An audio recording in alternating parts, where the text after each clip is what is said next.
আপনি কি এলাকার ভোটার? এটা ধরেন, মাইকটা না, এই মাইকটা ধরেন। আপনি এলাকার ভোটার? ভাইয়া আমি এলাকার ভোটার না? না, মিথ্যা কথা বলবো না, আমি আসছি আপনাকে শুধু একটু দেখতে। আচ্ছা ঠিক আছে, তাহলে আপনি ভোটার না? একটা নজর আপনাকে দেখার জন্য। আচ্ছা, আপনি দেখেছেন? জি আলহামদুলিল্লাহ। তাহলে আপনাকে জিজ্ঞেস করবো, আপনি চলে যান। জি থ্যাংক ইউ ভাইয়া। ঠিক আছে, কিন্তু মা বোনদের মধ্যে থেকে একজনকে প্রয়োজন আমার, যে এই এলাকার ভোটার।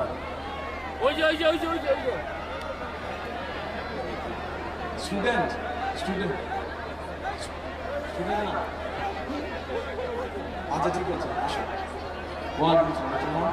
তুমি স্টুডেন্ট? হ্যাঁ, আমি student। কোথায় পড়ো? আমি ইউনিভার্সিটি অফ এশিয়া এটা কাছে নিতে হবে। হ্যাঁ, ইউনিভার্সিটি অফ এশিয়া প্যাসিফিকের স্টুডেন্ট, ইংলিশ আচ্ছা, ডিপার্টমেন্ট। এটা কোথায়? এটা হচ্ছে ফার্ম গেট, গ্রিন রোডের এখানে পান্থপত্র। তুমি এখানে কোথায় থাকো? আমি এখানে পুরান কচু খেতে থাকি।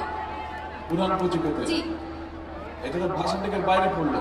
ক্যান্টনমেন্টের অপোজিটে পুরান কচু খেত, মুসলিম ভোটার এরিয়াটা। ভাষণ থেকে সমস্যা কি জানো?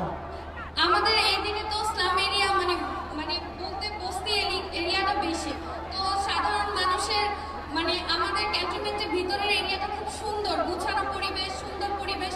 তো এই দিকের পরিবেশটা যদি আরেকটু সুন্দর হতো, সেক্ষেত্রে আমাদের মানে পুরো জোনটা একই রকম দেখা যেত, সুন্দর দেখা যেত, মানে যাতে সবাই বলে যে ক্যান্টনমেন্ট এরিয়াটা বা কচুক্ষেত এরিয়াটা, ভাষান্টিক এরিয়াটা 17 আসনের অন্তর্ভুক্ত আছে, এটা দেখতেও ভালো লাগবে, মানুষের কাছে বলতেও ভালো লাগবে। আচ্ছা, তোমার নামই তো জিজ্ঞেস করিনি। আমার নাম হেনা তামিম। আমার বাবা হচ্ছে ঢাকা ক্যান্টনমেন্ট বোর্ড ওয়ার্ডের সাংগঠনিক সম্পাদক মোহাম্মদ ফেরদৌস আহমেদ। আচ্ছা, এই যে আমাদের এই বোন একটা কথা বললো, এইটার সাথে মোটামুটি কি আপনার এই এলাকাবাসী একমত? একমত, ঠিক বলছে?